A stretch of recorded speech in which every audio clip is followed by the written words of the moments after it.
So in today's video, I'm going to show you my technique for painting this cute and quirky illustrated portrait. And if this painting style looks familiar to you, it's probably because you've seen some of Taryn Knight's artwork. She's very talented and I'm so inspired by her work.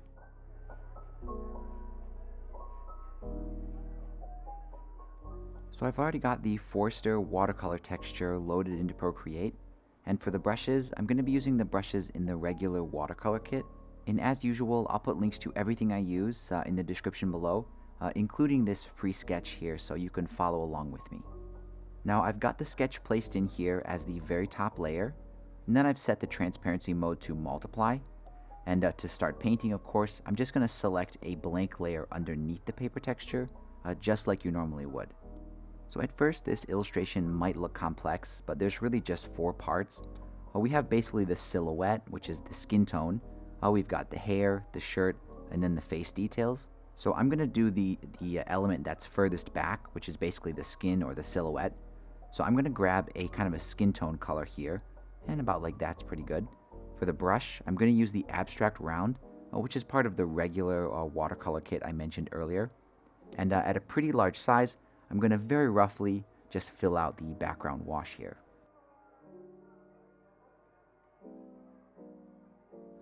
Now skin tones can be pretty tricky, so after you lay down this wash, you can go to the adjustments here, and then just kind of mess with the brightness, saturation, and hue, and kind of dial it into exactly the skin tone you want.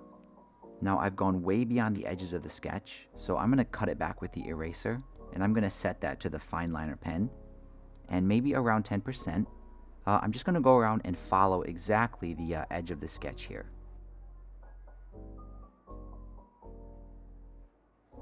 Now once you've gone and cut it all out, we need to remove this excess watercolor. I think it takes too long to just erase it manually, so there's a trick I use in a lot of my videos. I'll just use the selection tool, set it to automatic. I'll click and drag on the body here, and I'll try to adjust it so the whole thing is being selected, just like that. I'll invert the selection. Then I can just tap on the layer and click clear, and it will just delete everything that we hadn't selected. And this is just a super useful time-saving trick. Next, I'm going to go through and do this same process on the hair and the shirt, and I'm going to make sure they're on separate layers.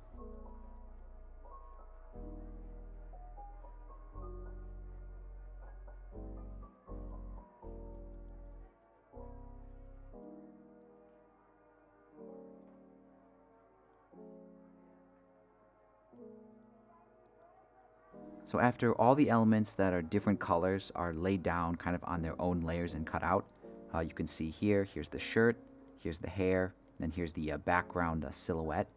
Sometimes what happens is you have a little bit of overlap, and you can see that more clearly if I turn off the sketch. Basically areas like this.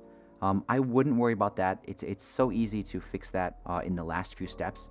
So for now, I'm just going to forget about it. Next, I can go through and add the line details to each of these elements, and I think I'll start with the hair. So I don't really need the sketch in this case, so I'll switch it off for now. Now the details are basically done in 2 layers. First I do some light details, and then I do some dark details. So for the light details, I'll make a new layer that's above the hair. So here's the hair. I think I'll just reorganize this so it makes more sense. So the new layer is just above it, and I'm going to select white, the fine liner pen, and maybe around 10%, I'm just going to go through and do this kind of cross-hatching pattern.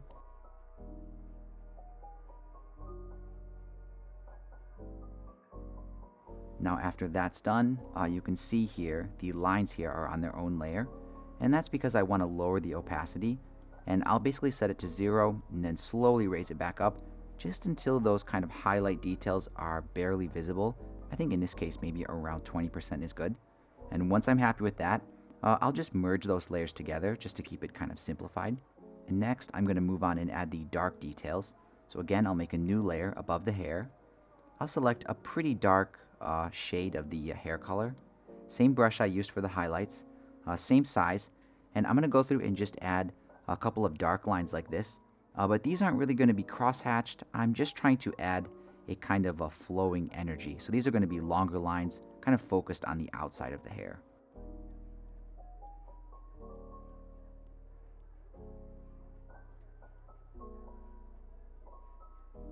And right away, these are too dark, so they're on their own layer.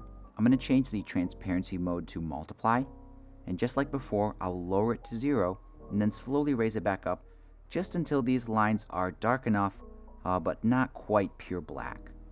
I think in this case, maybe around 55% looks pretty good. And then I'll kind of pinch and merge it together with the hair layer, just like I did before. Next, I'm going to move on and do basically the same process on the shirt here, but obviously it's more complicated because the shirt has a clear structure to it, so we're going to have to do these lines in a more ordered way. So I'm going to need the sketch back on for this, and here's the shirt. I'll make a new layer above it, and just like before, I'm going to start out with pure white, fine liner pen, about 10%, and I'm just going to go over it and give it a little bit of kind of a line texture like this. But I'm also going to try to give it some texture in the actual shape of the shirt, so in a few places I will follow the lines like that.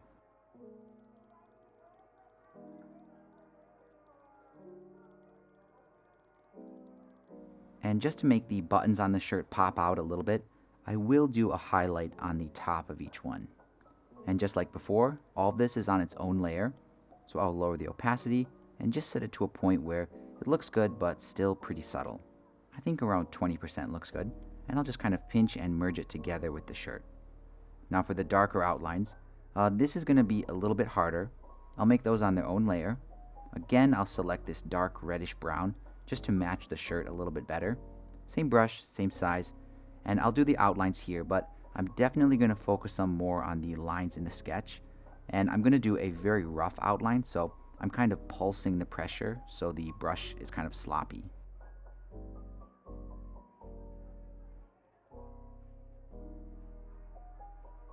And after I've gone the major outlines of the sketch, I'm going to use this darker color to do some kind of crosshatch shading.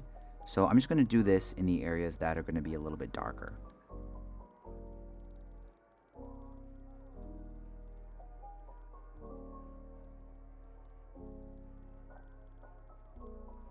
And next, because it's too dark, I'm going to adjust the opacity, but I'll set the transparency mode for the dark layer here to multiply, lower it to 0, and this time I think I'll set it around maybe 50% or so, and I'll pinch and merge it back together with the shirt.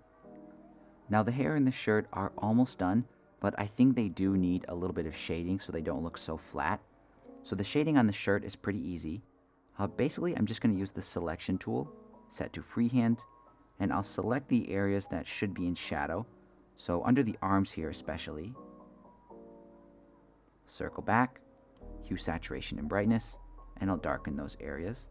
And under the collar, I'll do a similar thing. Now overall, I think it does need like some overall lighting. So I'll do a selection on the bottom of the shirt. I'll feather it out quite a bit, hue, saturation, and brightness, and I'll just lower the brightness. I think about like that. Now if the lighting is coming from here, it makes sense that there's a few highlights on this. So I'll grab the selection tool again, set to freehand, and I'll circle those areas like this. I'll feather them out, hue, saturation, and brightness, and I'll raise the brightness and the saturation a little bit. Now the shadow that's coming up from the bottom and the highlights, those are just things that indicate a broader scene here and also makes you think about what else is in this scene but just hasn't been painted.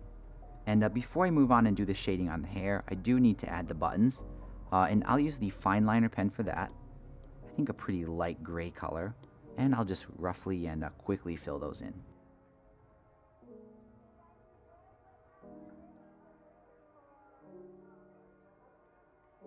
Now the shading on the hair is much simpler than on the shirt, so I'm going to make sure the hair is selected, freehand selection tool, and I'll circle the bottom, feather it out, and just add a shadow up there.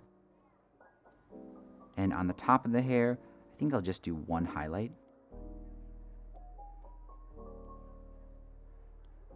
And with those two elements finished, I can move on and work on the face.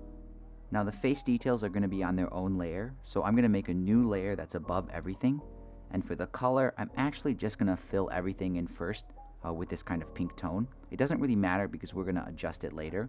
For the brush, I'll use the fine liner pen, and I'll just go through and fill in all of these elements.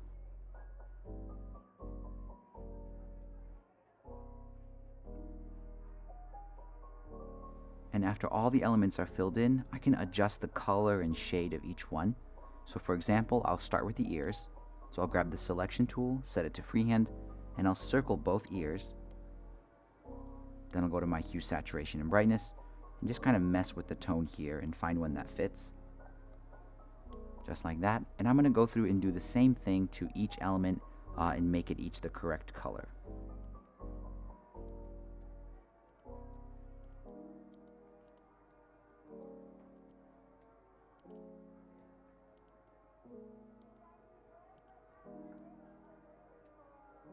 Now, one of the common things I see in this style is all of these elements like the ears and the nose will have some kind of ombre fade. So I'm going to show you how I do that here. Personally, I think it's easier to turn off the sketch for this, but I'm going to need that later on. So for the nose, I'd like it to fade from a kind of darker red and then to a more kind of a skin tone color in the end. So I'm going to do that with the selection tool. And first, I'll select the base of the nose and feather it out, hue, saturation, and brightness, and I'll try to match the color of the face. There we go. And for the tip of the nose, I'll do a similar thing. I'll just circle it, feather it out, and then darken it. And I'll do the same thing to the ears as well.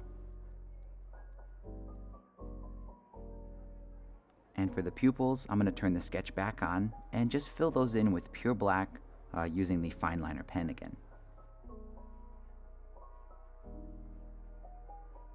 So at this point, we're done with the sketch, so I'm going to turn it off. And now I need to move on and add some dark outlines to the face. So again, those outlines will be on their own layer. I'll select a pretty dark reddish tone, and maybe around, I guess maybe 7% is good. I'm going to go through and do some line details on the face, but I'm going to pay special attention to the eyes because I like to add this very light kind of eyeliner effect where I start out very lightly, press a little bit harder, and then taper it off.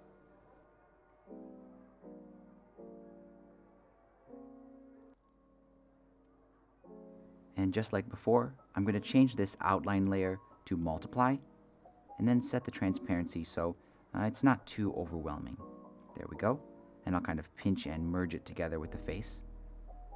Now, if you want to, you can add a little bit of shading on the face, but of course, this is going to have to be on the bottom layer here that has the wash.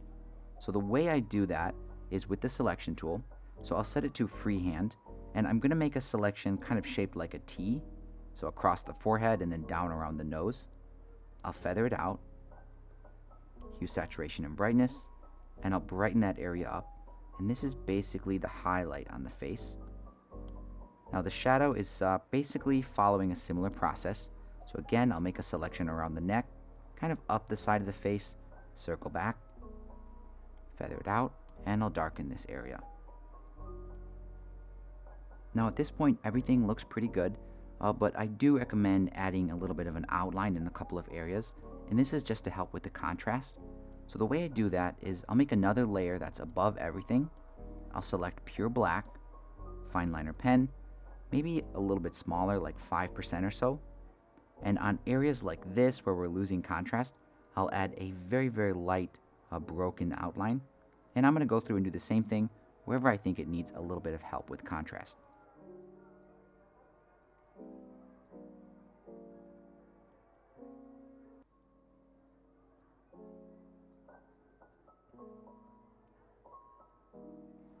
And just like I did before, I'll set it to multiply and then set the opacity so it's not quite pure black, but these outlines should be the darkest one of them all.